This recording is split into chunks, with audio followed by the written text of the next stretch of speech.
By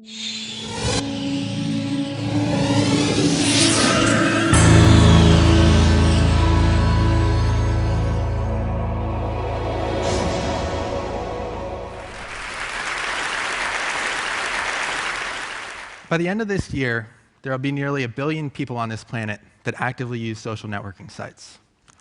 The one thing that all of them have in common is that they're going to die. Now, while that might be a somewhat morbid thought, I think it has some really profound implications that are worth exploring. Now, what first got me thinking about this was a blog post authored earlier this year by Derek K. Miller, who was a science and technology journalist who died of cancer. And what Miller did was have his family and friends write a post that went out shortly after he died. Here's what he wrote in starting that out. He said, "Here it is. I'm dead, and this is my last post to my blog. In advance, I ask that once my body finally shut down from the punishments of my cancer, then my family and friends publish this prepared message I wrote, the first part of the process of turning this from an active website to an archive." Now, while as a journalist, Miller's archive may have been better written and more carefully curated than most, the fact of the matter is that all of us today are creating an archive that's something completely different than anything that's been created by any previous generation. Consider a few stats for a moment. Right now, there are 48 hours of video being uploaded to YouTube every single minute. There are 200 million tweets being posted every day. And the average Facebook user is creating 90 pieces of content each month. So when you think about your parents or your grandparents, at best, they may have created some photos or home videos or a diary that lives in a box somewhere. But today, we're all creating this incredibly rich digital archive that's going to live in the cloud indefinitely, years after we're gone.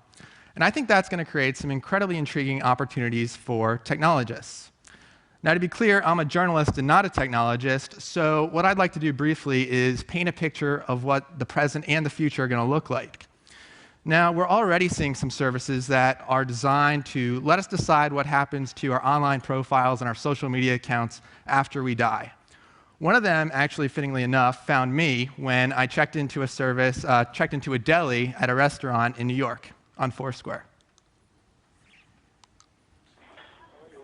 Hello? Adam, Yeah. death can catch you anywhere, anytime, even at the organic. Who is this?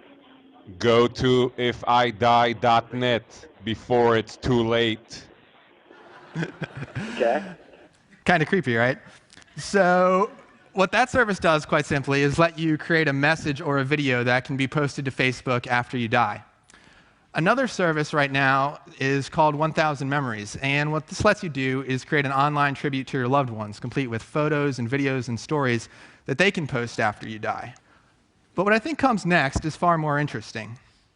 Now, a lot of you are probably familiar with Deb Roy, who back in March demonstrated how he was able to analyze more than 90,000 hours of home video. I think as machine's ability to understand human language and process vast amounts of data continues to improve, it's going to become possible to analyze an entire life's worth of content, the tweets, the photos, the videos, the blog posts that we're producing in such massive numbers. And I think as that happens, it's going to become possible for our digital personas to continue to interact in the real world long after we're gone, thanks to the vastness of the amount of content we're creating and technology's ability to make sense of it all. Now, we're already starting to see some experiments here. One service called My Next Tweet analyzes your entire Twitter stream, everything you've posted onto Twitter, to make some predictions as to what you might say next. Well, right now, as you can see, the results can be somewhat comical.